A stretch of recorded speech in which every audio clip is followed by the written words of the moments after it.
伫台中社区的美术园道，时常看到一对母仔囝伫散步，两人头毛拢焦白。一个查某囝84岁，照顾100几岁的老母，两人年岁加起来将近200岁。这几年来拢相依为命，嘛成为地方的一段家话。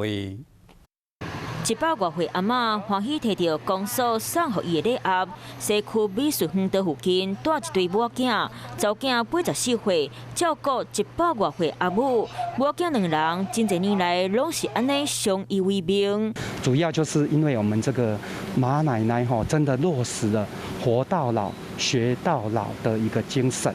年岁加起来要200岁母仔囝，平常时拢会去园道散步行咧。天气若凉冷，得甲妈妈的手搔搔咧，会感受到温暖。我是老大了，那下面我还有弟弟妹妹了，可是他们的年纪也都很大了。